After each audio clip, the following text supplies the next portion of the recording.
sure if you guys can hear me back there. I jumped up on stage just to make sure. All right, welcome to Cartoon Commotion, the after show. This is where we're just gonna talk about the episode that we had earlier today, which was Transformers and Humanity, and we're gonna discuss that episode. We're gonna discuss Transformers. I'm gonna read some comments, and we're gonna do something new today. We're actually gonna go over some Facebook posts and comments, and I'm even gonna take you over to the comment section of the video itself, so that way we can read and reply to a couple comments on there. I just left a reply, but I'd like to read it live on the screen because I think that the comment that I was replying to was just fantastic. Now, we don't have anybody in here just yet, but I'm going to change.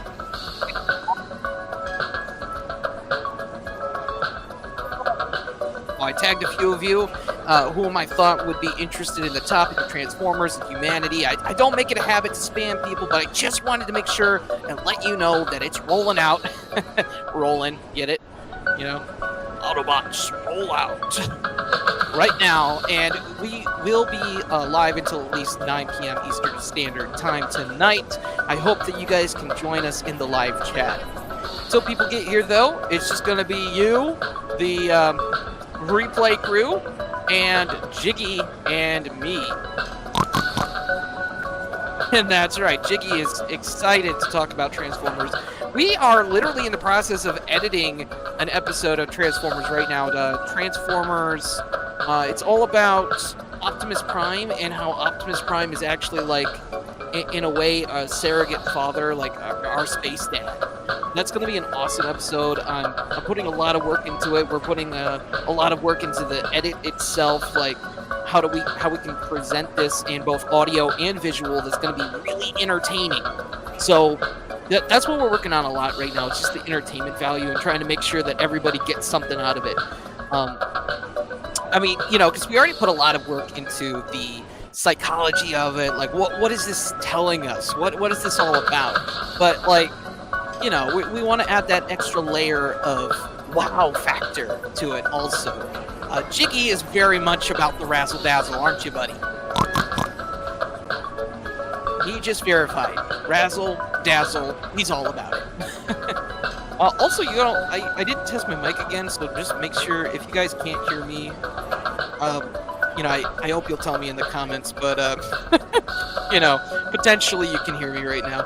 I'm also live right now on Instagram for the very first time through StreamYard. So if you're over there on Instagram, I will be replying to some comments over there. Also, I'm all over the place today. Facebook Live, YouTube, and Instagram. I'm actually hardly ever on Instagram anymore, but you know what?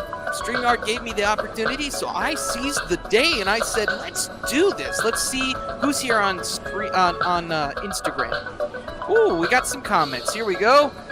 We got John Ellis, the king of the Cartoon Commotion comment section. John Ellis, good of you to be here. KR Brickbot, hiya. It says it's buffering. I'm not sure what that means. Are you saying this is buffering right now? It might be buffering on your end, bro. Just try to refresh, okay? And that's it. That's it for now. Okay, glad you're here. We got 3 people, so I'm actually going to start the episode, and we're going to do some commentary on it. But I'll go ahead and mute up my audio for a second. So here we go. Got to mute up the mall music background track here, and myself. Autobots. We're from Cybertron, a planet far from Earth. Another planet? Dude, what was the point of the humans in the Transformers cartoon anyways? Like, what did they bring to the mix? Or were they just a major pain in the butt? Oh, homie, I'm so glad you asked this question. Let's rewind, relive, and reflect with the world of Transformers right after this killer track. Let's go back in time. We can just hit rewind. What a terrific notion. It's Cartoon Commotion. Rewind with us to the 80s as we relive one of the most iconic Robo-tunes of the decade. We're not talking about the GoBots here. We're talking legit Transformers. Sorry, Hanna-Barbera fans. This just captured something special. Getting right into it, the war of the Autobots and Decepticons on Cybertron drained their planet dry of all of its energy. So the Autobots raced off to the Earth to claim resources, but crash-landed due to another fight with the Decepticons. They entered hibernation until humans populated the planet. Now you might have thought that humanity was more bogus than bodacious, and kinda sorta a bother for the bots to work around. Well, hold up, homie, because I've totally thought the same stuff before. But there's more to the humans than meets the eye. I'm sorry, how could I resist saying it was legit perfect? Okay, so the human characters in cartoons like these, just like My Little Pony with Megan, and eventually other humans, they were introduced to connect us kiddos with the tube's vivid toon world at the time, giving us a more human understanding in the story. You could say that almost doesn't matter though. I mean, with well-written characters, why would you need humans? That's most definitely not exactly untrue.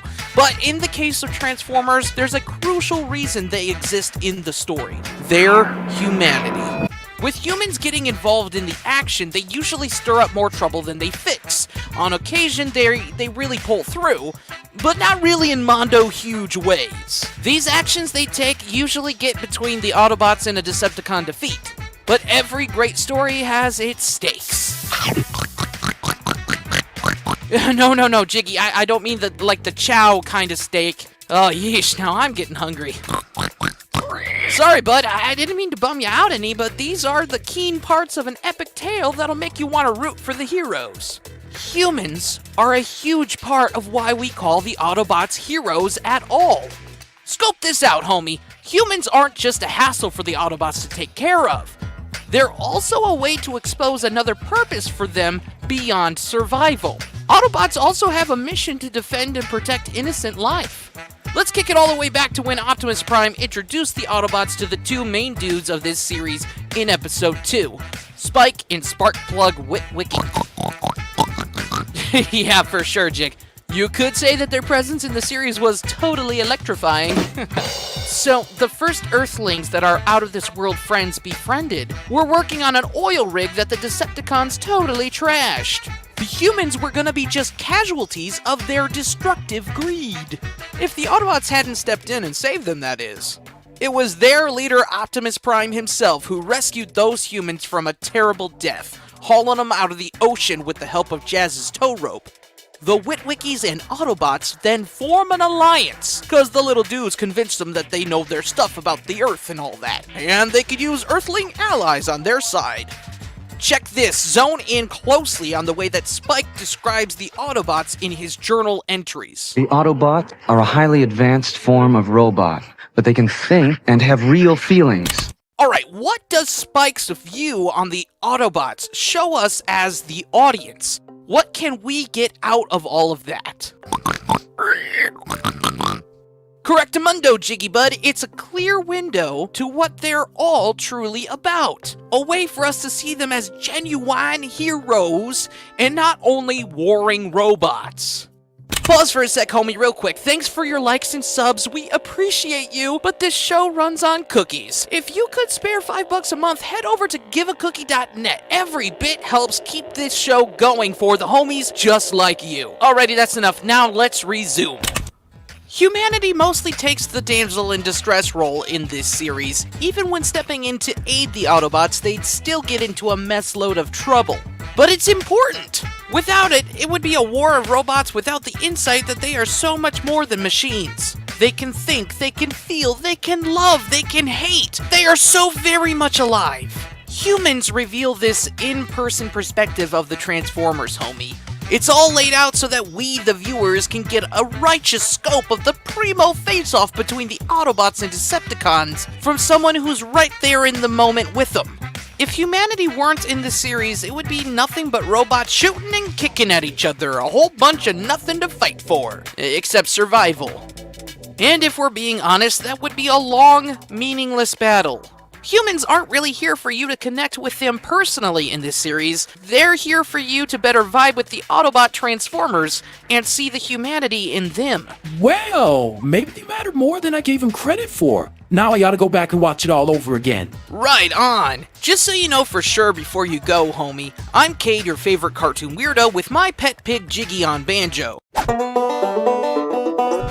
Remember to subscribe and share our 80s 90s cartoon perspective flippin' show, Cartoon Commotion, with your homies who will dig it just like you. If you enjoyed the show, the only way it grows is if you share it with a homie, so they can know. Come join the commotion, Cartoon Commotion. Come join the commotion, yeah, Cartoon Commotion. Cookie shoutouts! Eric Grant, Carrie Cube, John Ellis, Legion of Comics, Marcia Sullivan, Sherry Edgett, Kate Utterback, and of course ToySoccer.com. And just so you know, we are brought to you by the fine folks of the Cereal Box Network. CerealBoxNetwork.com. Lay us out, Jiggy.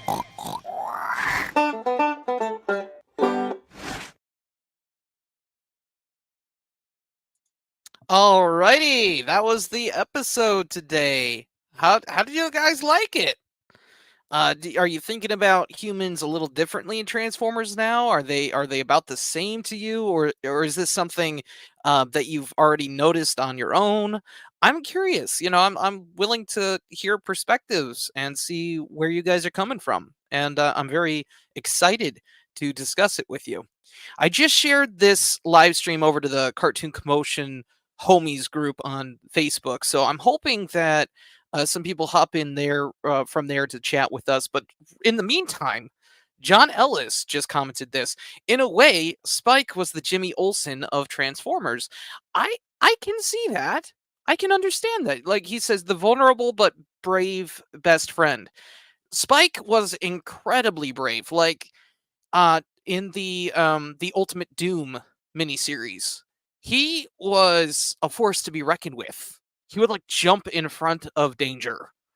Now he wasn't unaware of his own fragility, but it was sort of like Prime's words about how, you're not going to act as though there is no danger, but you're going to conquer it. He was kind of the human embodiment of that message, if we're being completely honest, I think.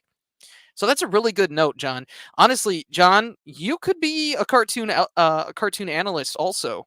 Consider a possible career path. We're not paying real good right now. but if you're interested, like let's set some stuff up. Let's talk, because I love your insights. Matthew Carter. Whoa, Matthew, again. Okay, I love your comments, but could you make it to where Jiggy isn't like nobody can see him. Poor Jiggy back there. I'm sorry, Jiggy. I'm sorry. I wish the comment was a little bit smaller so that you were visible, but that's just how it is. All right, Matthew Carter, you got a lot of great notes here. Hey, Cartoon Commotion, it's good to be here. It's great to have you, man. It's always great to have you. My favorite Transformers episodes are Make Tracks. Oh, dude. Wait, before I carry on, let's talk about Make Tracks. Oh, such a good episode. Make Tracks. I love the character of Tracks. What was his name? Raul? Yeah, his human friend Raul. The whole it just encapsulated the 80s. It was this whole deal of like an odd couple, odd friends, a very odd friendship, and just friendship episodes that explore territory that shows just really don't cover very often. Like they take sort of a trap, for a lack of better words, a path or a track that's off the beaten path, and they explore so many emotions, so many different connections that are just not normal for a cartoon at this time. Like Transformers and GI Joe did a really good job, and Gem, the whole Sunbow thing. I mean, I think I would say that Inhumanoids could have done this better. But pretty much every Sunbow cartoon told sort of offbeat stories that had amazing 180 spins that we didn't see coming. And I loved the story with Trax and Raul. I thought him being like this car thief and then befriending the car was kind of comparable to like an ET sort of story where like you find a character that you bond with and it's just sort of a little bit abnormal. Usually, like, you're befriending that, and it also kind of was the a visual or a a way to say like this is like if were in the world of Transformers, how would it be with you there? Like, I don't know. Raul was a very average guy. He was a car thief. He was breaking into these cars and trying to make a little bit of money, but he was kind of I think the story goes that he was kind of set up to do that, if I'm right. Um we gotta address that in detail. So I'm not gonna stake my claim on that. I'm not gonna say that that is factual. We're gonna revisit make tracks eventually here. I think that should be in a Transformers playlist. What do you guys think? All right, and he also liked The Secret of Omega Supreme, another great episode. And he says, and my favorite lines of dialogue from the episodes are from Megatron, also a cartoon from 1996. Okay, I'm gonna stop you right there, Matthew. We're not going to in these live streams, we're not going to take suggestions for new cartoons just because right here and right now we're focusing on this cartoon. And it's not to say that we'll never look at that cartoon, but like I want to keep the topic on track. Like make tracks. I want to keep on track. I want to discuss what we're really digging into here. Dig into it with you and point out things that we haven't noticed before. So we're not going to go into other cartoons right now. John comes back, says, heck, even Beast Wars eventually got human sidekicks. Okay, that's interesting. I've actually never seen Beast Wars. I'll be completely transparent. I've never seen it. So I did not know that it had human sidekicks. That's interesting. John Ellis says, again, can we talk for a little bit about how interesting Daniel Witwicky's life path was? At least Spike had Carly. I'm having a little interference here. Hang on. Okay. At least, there we go. At least Spike and Carly. Oh, no. At least Spike had Carly. Did Daniel have any human friends at all? That is interesting. We don't really think about it that often. Daniel really didn't have any human like allies outside of like, I guess there were people that came into his life after the movie. Like in the, I think it was just what they would call just season 3. But technically it had 4 seasons. If I remember correctly, I think it had 4 seasons. Oh, a second. Hey, I just realized my background's kind of low. Hang on, let me turn that back up. There we go. I like the ambiance. Makes you feel like you're here with me. All right, so back to that conversation. What was that? Yeah, I don't think he had very many humans to hang out with. He mostly had other Autobots. He kind of lived among them. John Ellis also says, "Whoa."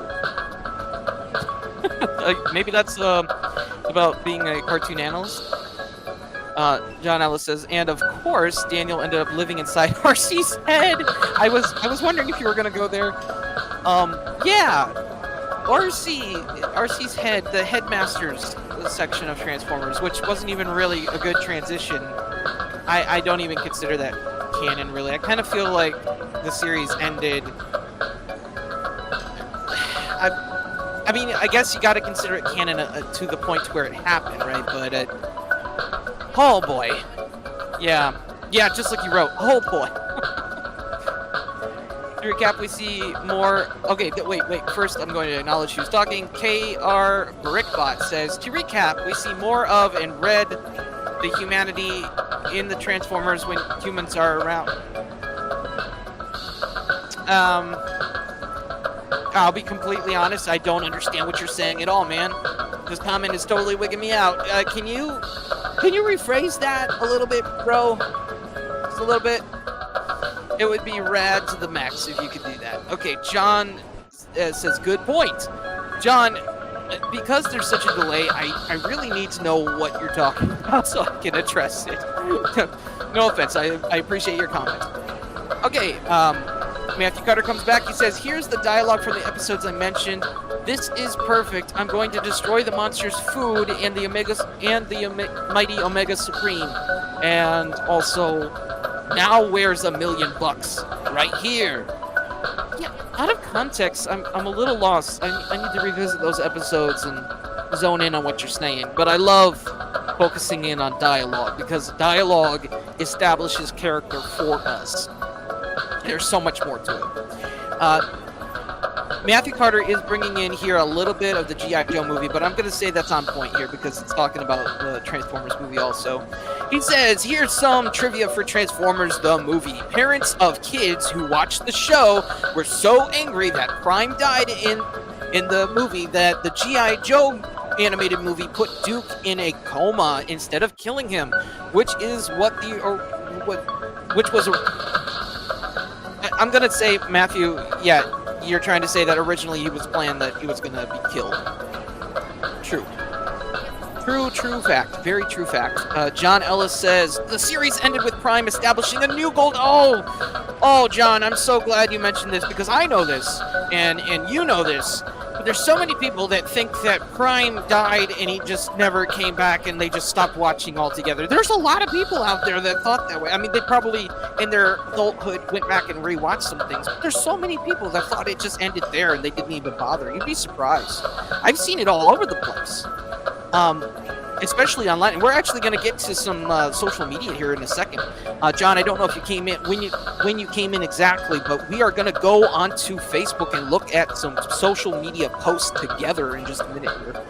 But I'm going to go over the remaining comments. So, the series ended with Prime establishing a new golden age on Cybertron, unless one counts the Japanese-only season. Yes, I completely agree with you. The series ended at that point, and I don't think it really needed to continue. I feel like that was a very contained ending. I wish that Prime had more time in the spotlight, like he deserved. But we're just gonna go ahead and say it wrapped up there, because that's the best ending you can have.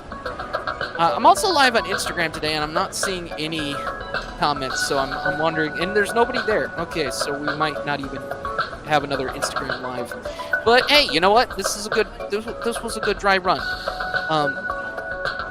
Okay, Brickbot comes back and he says, we see humanity in Transformers when there are humans in the story than when there aren't humans. Essentially, yes, we see more of the humanity in Transformers when there's humans in the story to point out the human aspects of them. That is essentially the core of the episode that I recorded. But there was more to point out, more story, more examples of where this happens early on in the series to establish how human they actually are. And it's not about them being human as in human beings. It's about them being human as in like the humanity of them, the vibe of their existence. They're alive. They're not just machines.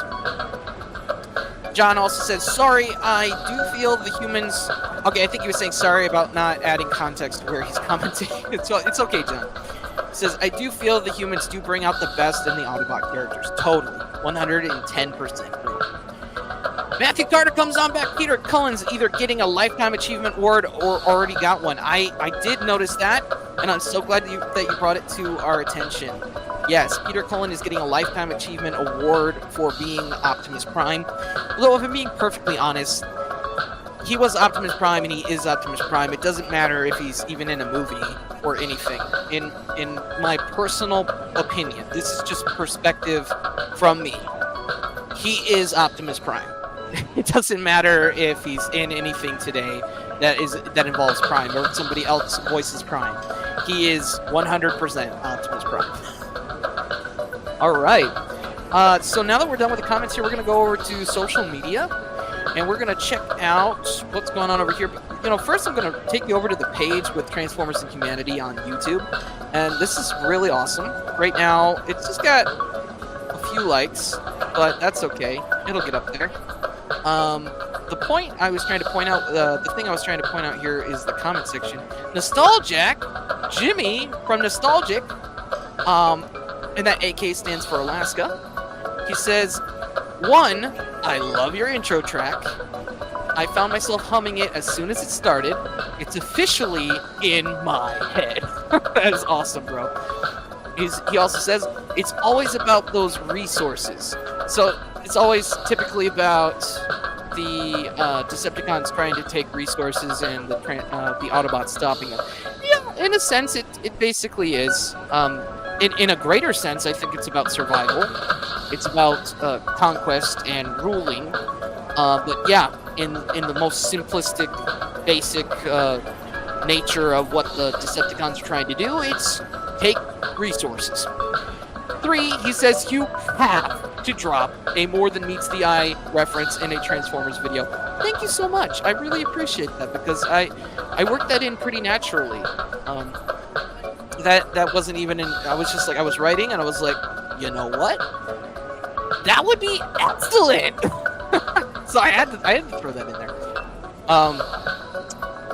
4, he says, fantastic points yet again. You always make me think a bit deeper about my favorite cartoon characters. They have more layers than meets the eye. I see what you did there, Jimmy. That was some nice wordplay. I appreciate it, man. I replied here, and you can read that for yourself. If you want to go over to the comment section on this episode, I'm going to link it into the chat. You guys don't actually have to go there right now, but if you would, it would be excellent if you just open that up in a new tab and you go there later and just, drop some comments in there and show people what you're thinking about it. Because, everything that you say, everything that you add to the conversation adds to the content. So I would really appreciate that. If you have a little time and you want to share some of those thoughts and perspectives that you have, John Ellis, the king of the Cartoon Commotion comment section, should have quite a few comments to add to that episode. And since you watched it already, you probably don't even have to watch it again to do that. I also want to point out in this comment section real quick, this person commented Megamind and Roxanne Ritchie Bernard. Someone please tell me why. I think that, I know that this is the movie Megamind that they're talking about, and I know the characters, but I didn't want to like this or heart it because I just, I don't get it. I did reply to it. I wrote Superman and Lois Lane Clark. With the neutral face. Because, that's pretty much how I'm feeling here. Alright. And John Ellis just said, heh. Alright, we'll be right back to that. Real quick, I'm going to acknowledge some comments here. John Ellis says, it's a much later series than the 80s and 90s, so I won't go into detail. Oh, dude, you're talking about Beast Wars. You are a little bit behind here in the load time. So, John, if you tap on the screen, there's going to be like this little live thing. If you just click that, you're going to bump up right to where we are live, so that way you're not like way back there. It's difficult to respond to you when you're talking about things that have happened like 10 minutes ago. But I know you're not trying to do that.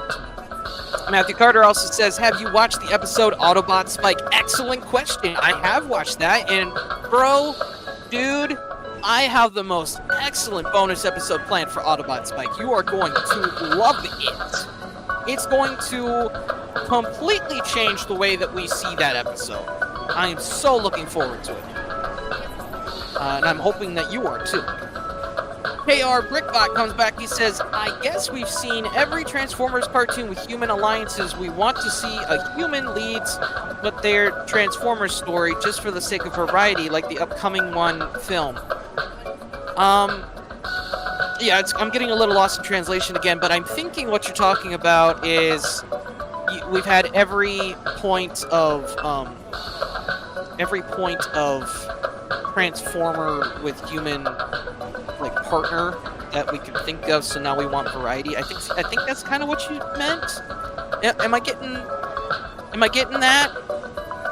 Is that coming through on my end? I think that, no, I know that at least in the confines of Transformers Generation 1, the humans were there to show this value. I think in different iterations, like Transformers Animated, humans were kind of a little different. They were there to show fragility, but that wasn't their only purpose. Although I would say that it's comparable to this purpose. I'm not digging into Transformers Animated because that's not 80s or 90s. And Transformers Prime, I'm not doing that either. We're talking about Transformers Generation 1, and John Ellis just mentioned that episode was pure nightmare fuel, and I think he was talking about Autobot Spike. I do understand what you're talking about and how it could be nightmare fuel. It was kind of cringeworthy, you could say. It was a little like, oh my goodness, how could this possibly be a thing? But yeah, we're gonna have a lot to talk about in that episode. Okay, our Brickbox says stories with Transformers as the main characters with no humans. Yeah, I'm not. I don't necessarily dig that. I don't hate it. I think that Transformers, like, as the focus is. I mean, that's what the series is about. So you don't necessarily need to put humans in the spotlight. But I think that a good human Transformer balance is. It could be a real blessing to a series on Transformers, and to completely deny that is like, cutting off valuable assets, you know? Alright, John Ellis says, was the Season 3 episode where Age Cobra Commander traps, Season 3,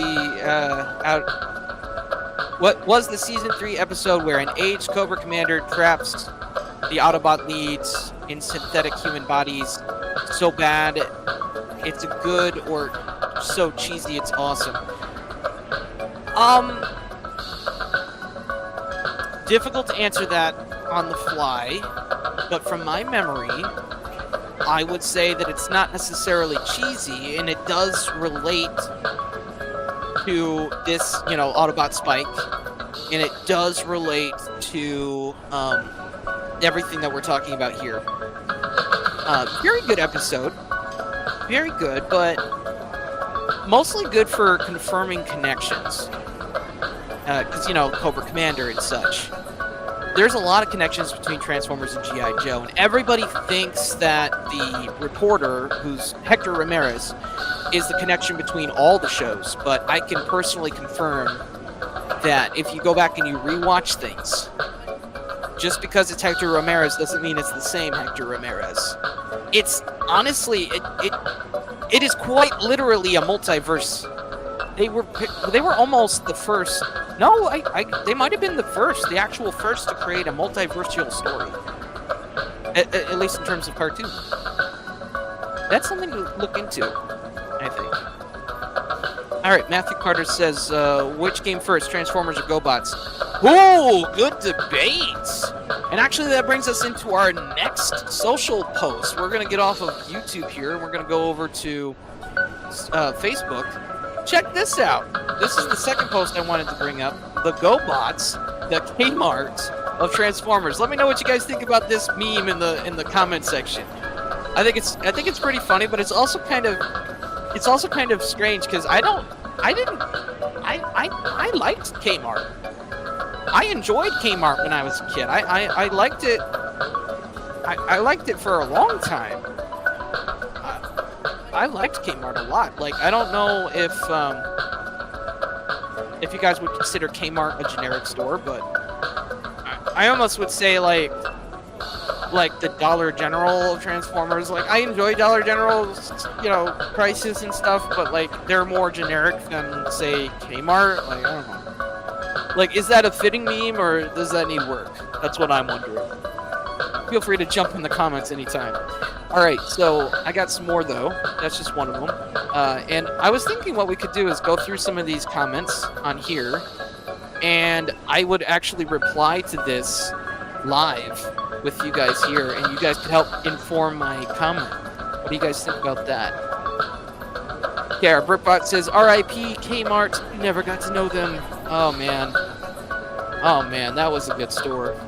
I can still remember the layout of every single aisle, and we had a big K. It was the big version of Kmart, and you could go to the very back end had toys, and it would stretch out for what felt like a whole city block.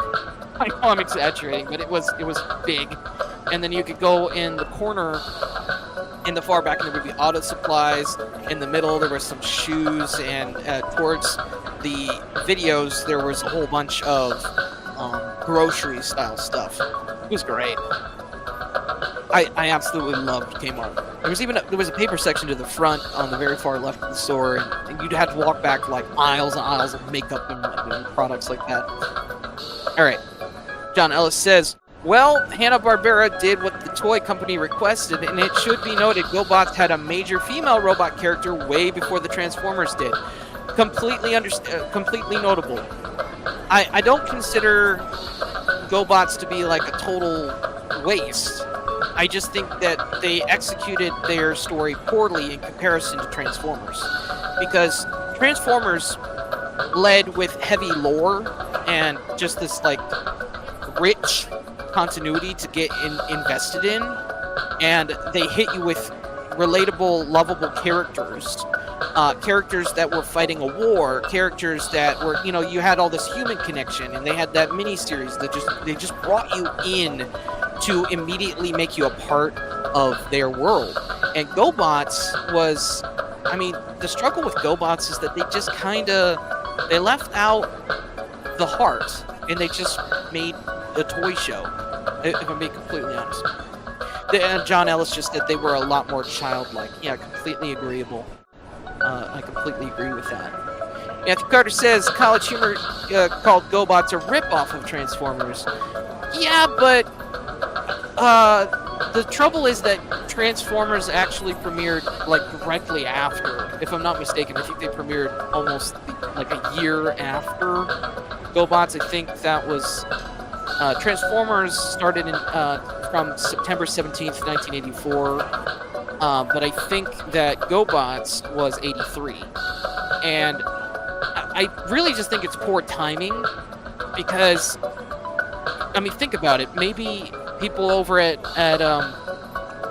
who made, I forget who made, I know Hasbro produced Transformers, but I forget who produced GoBots. Was it Kenner? Who produced GoBots?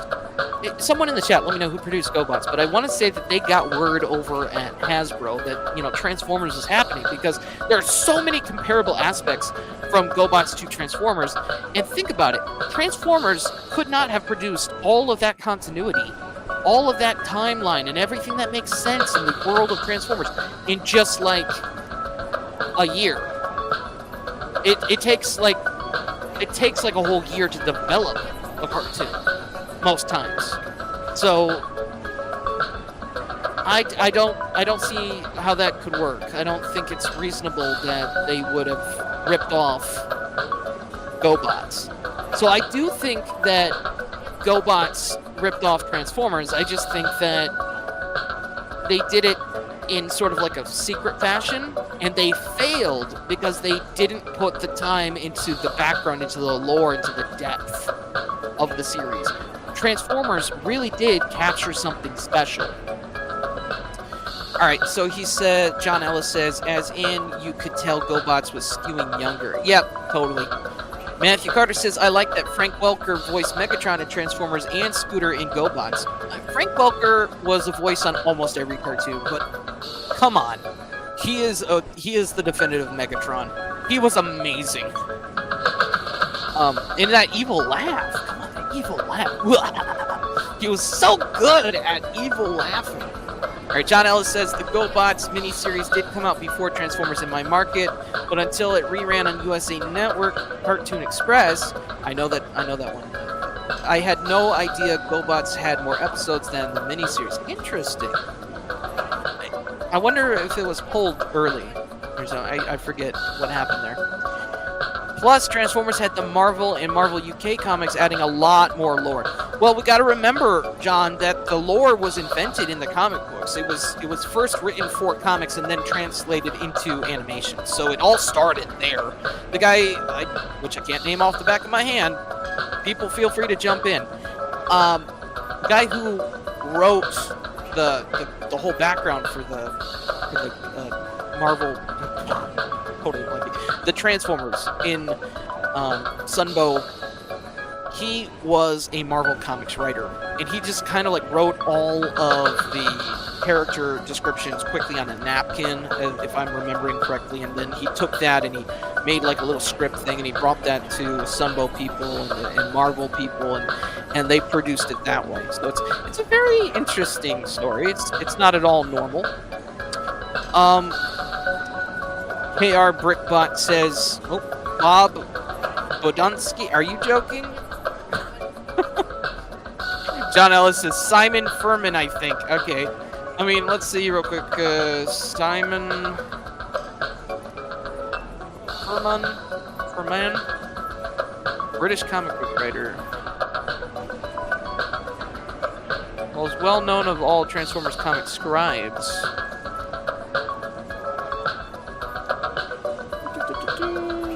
He wrote most of the original UK comic in Generation 1. Okay, so not exactly. I think he was an American that did it. We'll figure it out though. I won't leave you hanging on that. John Ellis also said, not sure though. It's been a while. It's okay. Okay. Bodeansky. Is that KR Brickbot? Is that German? I was just joking in German a little bit ago. I don't really know German, but I like to pretend that I do. All right, post 3. Let's check this out. This is from Cartoon Commotion Homies from Philip Gibson. And Philip, he said that he would be here tonight. I don't know if he can make it or not, but this is pretty cool. He has some screen caps from Season 1 Transformers episode called Heavy Metal War. I wanted to rewatch this episode before we went live, but I just did not have the time. I'm working too hard on the episode that we're putting together for next Saturday. It's called sorry. I want to get the actual title here because it was kind of in it was kind of a work in progress a little bit for hang on.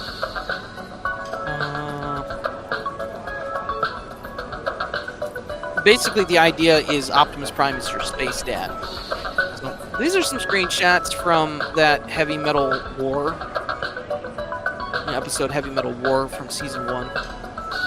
Really enjoy the character of Chip. He's not on here too often, but he adds a lot to the story every time he's used. Oh, and we have some Devastator building parts, you could call them. The Wrecking Crew. No, not Wrecking Crew. That's Marvel. I was thinking of what are they called? The Constructicons. That's right. Ken B says, hey brother. Hey brother. Welcome to the party. John Ellis says, I sort of wish a villain from the Marvel Comics had made the jump to animation called Circuit Breaker. She was a human woman. I heard of this story. I actually have heard of this character. That's interesting. Circuit Breaker, she was a human woman severely injured in an Autobot Decepticon fight. She was rebuilt as a cyborg and saw all Cybertronians as the enemy, specializing in electromagnetic attacks that harmed both sides. Fascinating. Yeah, she would have been an interesting character. Probably something they could have added to animated since they were kind of going in that direction with human cyborgs. But anyway, we have some more posts to go through, so let's check those out. We got post number 4 here. Let's check that out. Okay, so I took this from CPJ Collectibles, their page. This is this whole, like, versus contest they've been doing for, like, almost a month or more, where they've been putting theme songs against each other. So I want to know. I want to know what your guys' take is in the comment section right now, and if you're watching the replay, wherever you are in the world, what theme song, which of these 2 theme songs is, in your personal opinion, better than the other? Because honestly, I feel it's very difficult to compare Chip and Dale Rescue Rangers to Transformers. It's like apples and oranges, or it's a completely different system. They're not at all comparable in terms of music choices. Like, one's almost rock and roll, the other one's kind of synth pop, funkadelic. They're completely different genres, and I almost think they're uncomparable. But I wanted to get your take on this. So this is what I said. I said, I love Chip and Dale's theme, but I'm going to say Transformers had the better of the 2. It's just all around more iconic. Now, I'm not saying that Chip and Dale Rescue Rangers is not iconic. I'm saying that, in comparison, Transformers, Transformers, more than meets the eye. Transformers, robots in the sky. Autobots wage their battle to destroy the evil forces of the Decepticons. I just feel like that's all around more iconic than sometimes go slipping through the cracks, but these two gumshoes are picking up the slack. There's no case too big, no case too small. If you need help, just call Chipping Down. It's not quite the same. Not that it's bad, but it's just not. Transformers is just, I think, in comparison, more iconic. So we have some comments coming in. John Ellis says both are earworms, as in very catchy, but I'd say that more than meets the eye is just a more epic level. Yeah, it really is. I'm thinking Optimus Prime versus Monterey Jack. Yeah, I get that because Peter Cullen voiced both characters, at least initially. And Peter Cullen has always been Optimus Prime, but he has not always been Monterey Jack. That was picked up by Jim Cummings. And I did hear a difference. Some people say that they didn't hear a difference, but I totally heard a difference. KR Brickbot also says that they could also team up. Yeah, maybe. He's rather small. It's funny how one is like a towering, life form, and the other is one that, you could hold in your hand. It's very different. Matthew Carter says, I think there's a season 3 episode which features a scientist's daughter who gets injured and the scientist blames the Autobots. Now that you mention that is kind of familiar. I feel like that did happen. We should look into that. Hang on, I'm going to write that down. Season 3 episode where scientist's daughter... I remember that episode. Scientist's daughter... injured. Scientist blames Autobots. I'm writing this all down. Now I'm going to put that in my notes for future reference. But I do remember that episode. That's a really good note there, Matthew.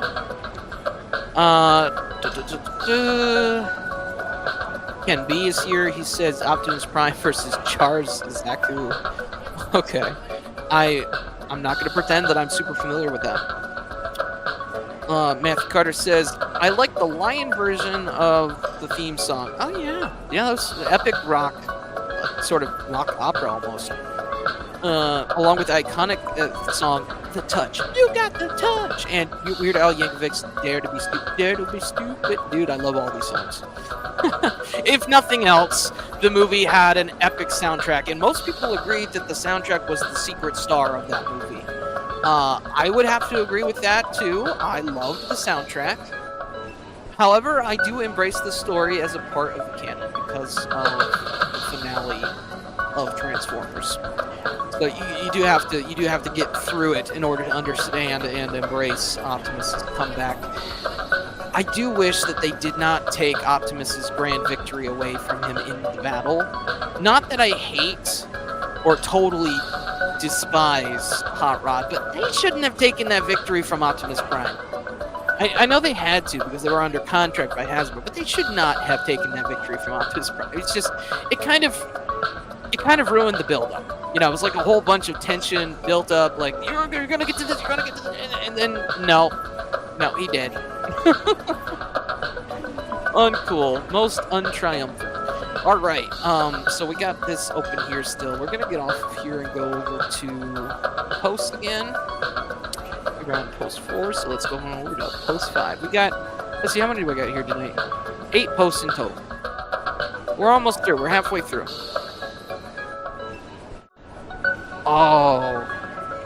Oh, this is nice. He has the original Prime, I want to say. No, wait. Yeah, no, this is the one without the sticker on the arm.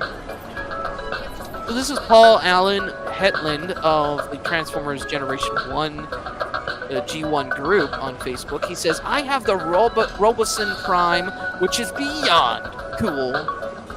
Still, I think this Prime, the music label version, is my favorite. The head is cartoon accurate and turns.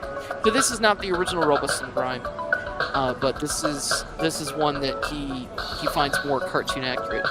Blue eyes and the windshields are blue. The body and transformation are the same, and the Autobot symbols are embedded opposed to the stickers. See, that's what I mentioned when we started looking at it.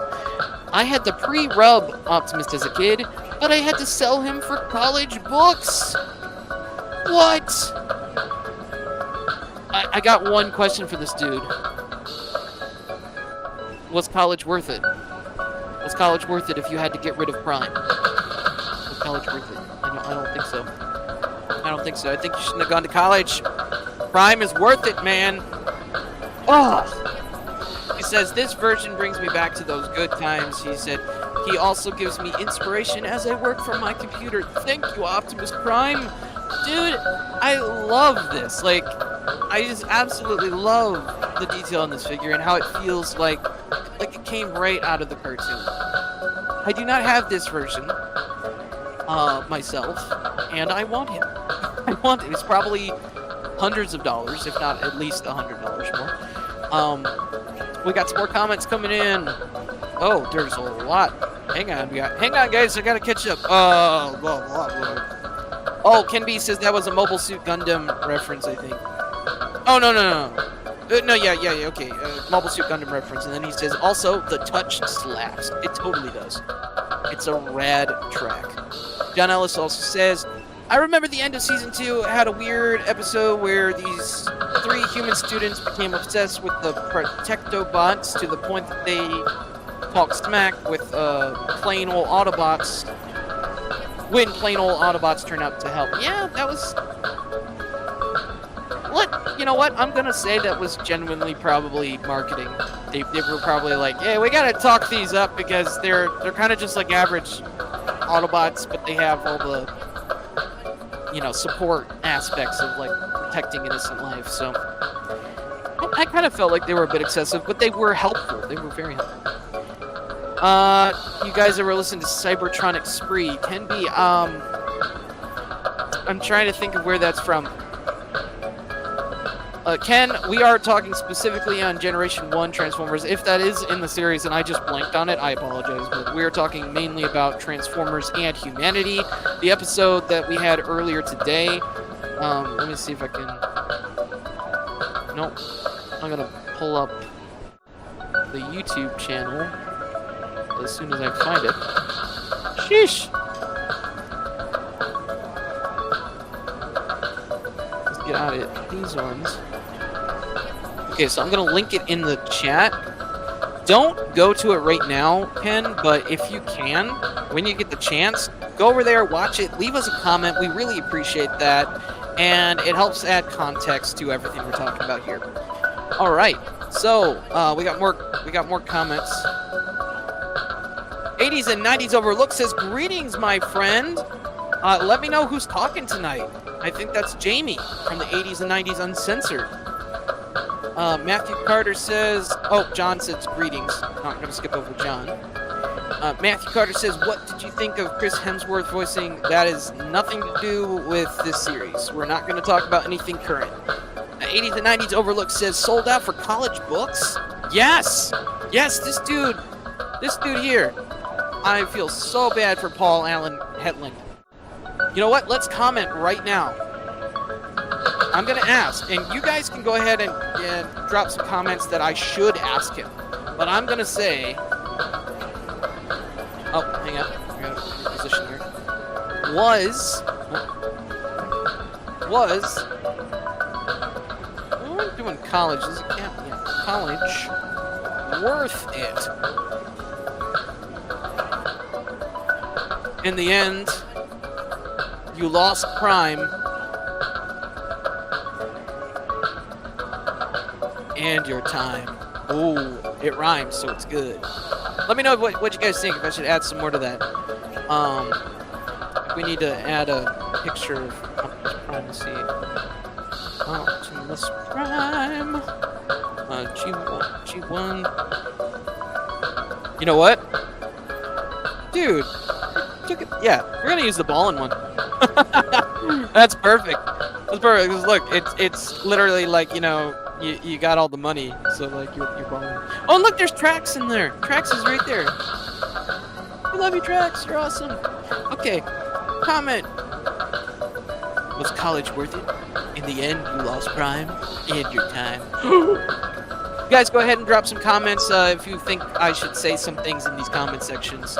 You guys are going to influence my decisions tonight. It's going to be interesting. All right, what else we got here? We got more 80s and 90s overlooked. Embedded symbols over stickers are the only way. Yeah, I could agree with that. At least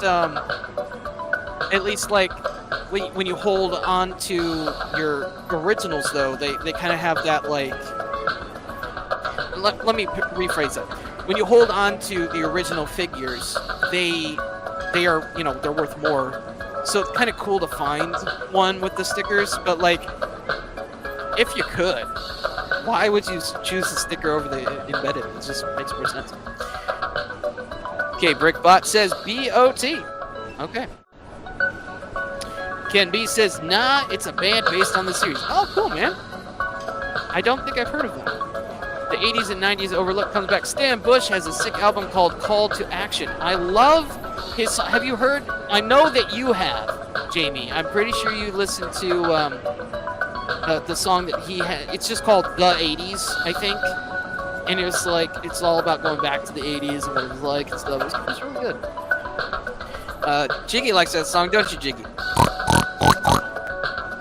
He's also a big fan of The Touch. He just wanted to inform me. Alright, so let's see, back to comments here. It is indeed Jamie. Excellent. Ken B says, Cybertronic Warrior is the go-to jam from them. Ooh, exciting. John Ellis says, Mainframe said in Beast Wars commentary that it was used to be... that it used to be required by the client to perfectly recreate the toy in animation, which was sometimes a struggle. I've seen that. I've seen some segments of Transformers that were poorly animated, and you could tell they were animated by studios that didn't quite understand. I think James Etok mentioned that in his Optimus Prime video. Matthew Carter says, I've watched a clip of Optimus Prime doing David Letterman's top 10 list. It's very funny. Interesting. I don't think I've heard of that either. All right, we're going to a couple more posts. We're just going to wrap this up as quickly as possible. I think we were on post 5. Post 6. Here we go. All right. Okay. So I had to bring this one to your attention, homies. Homies, this is really interesting. Let's see. I think this is interesting.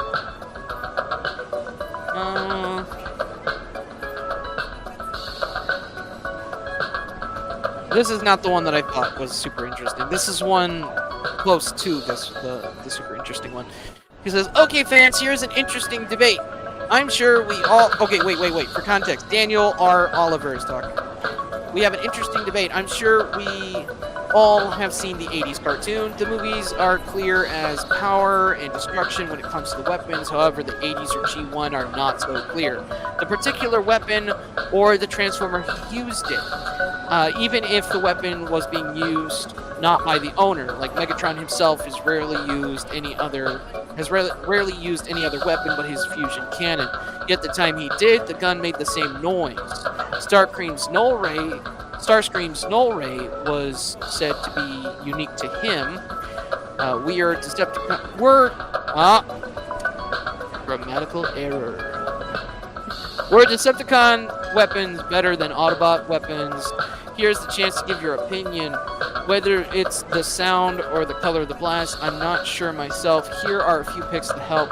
Beast Wars characters included. Okay, so I have a perspective on the power skill level of Transformers as far as Autobots and Decepticons, but I would like your input if you have any. So feel free to jump in that comment section. Blow it up if you have any perspective to add to this. While you're doing that, I'm going to hop on over to the next post.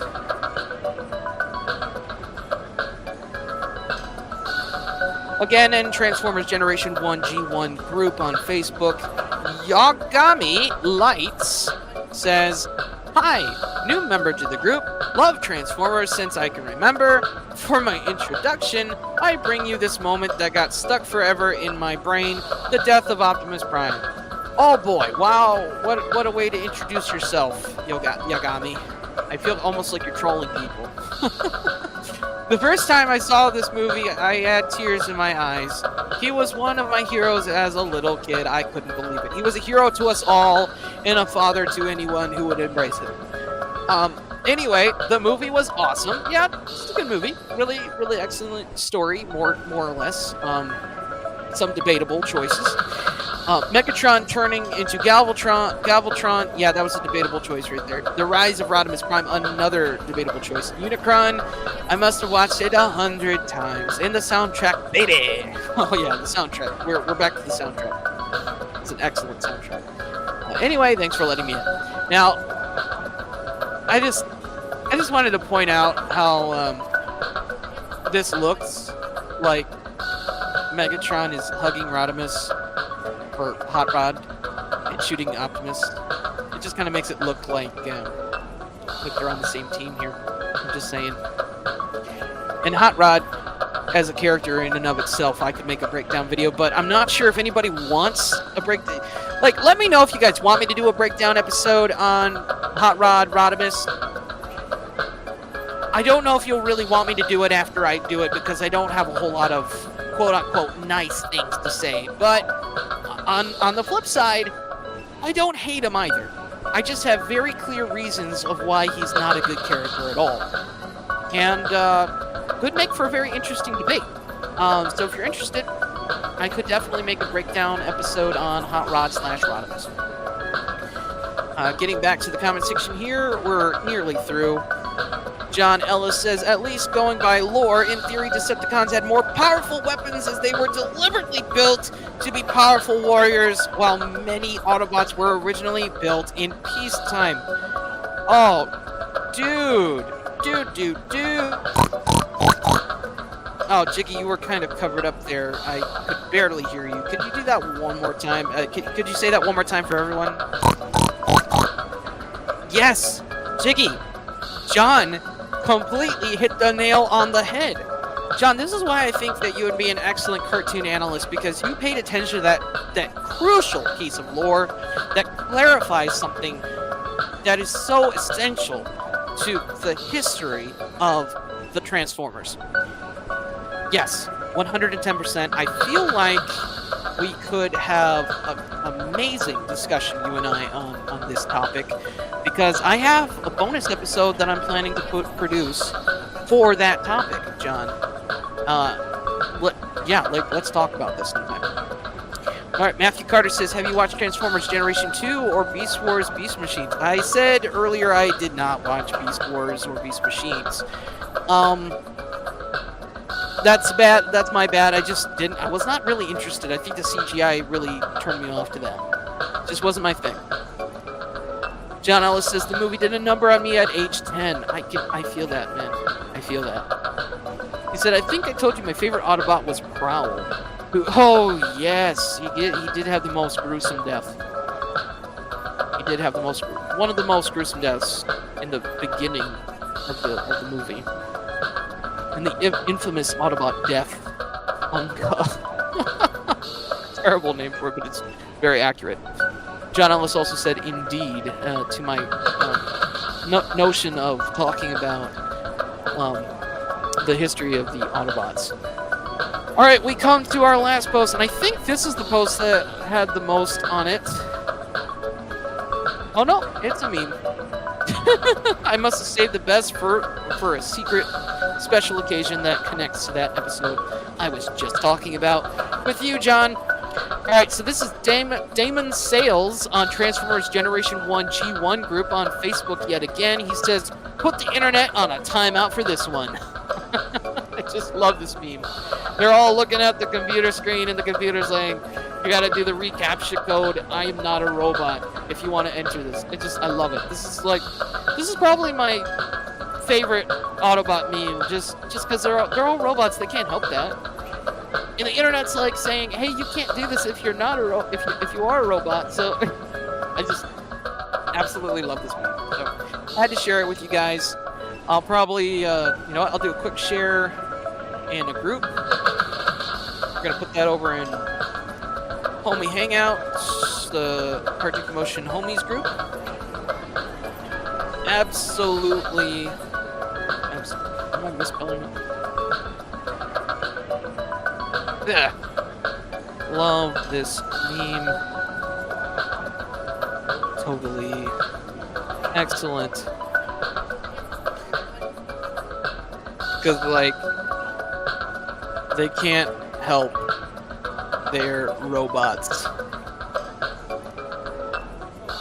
A little laughing face. Here we go. Now, I don't think that he actually created this meme, but whoever did, fantastic job.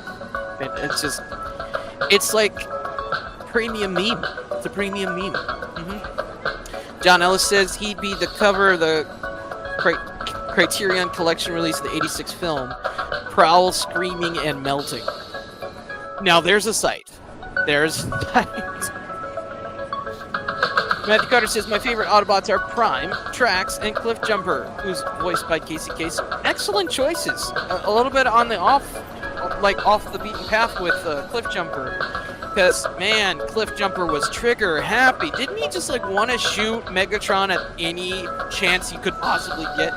And pretty much every time he was practically denied. And the one time he took a shot, he missed. I felt bad for him. I really did. John Ellis says the meme is hilarious. I thought so too. Then. Thank you, John. Okay, that's all the memes and posts that we have for you tonight. I'm just gonna go ahead and remove the computer screen from the screen. Jiggy, any final thoughts? Oh yeah, buddy. Yeah, we definitely need to mention. So like, if you guys have been here this whole time, if you guys love Cartoon Commotion and everything we're doing, we put a lot of work into this for you. We create content for you. We sit down and we study cartoons for 2 weeks straight or more sometimes, and we put together episodes for your consumption on Facebook and YouTube. And all we ask is that if you are capable, you give us a small donation, you become a giver, you join the list of givers that we have in our credits, and you don't have to give a lot. I mean, it would be cool if you just became a giver of like $3 or $5, and you don't even have to do it monthly.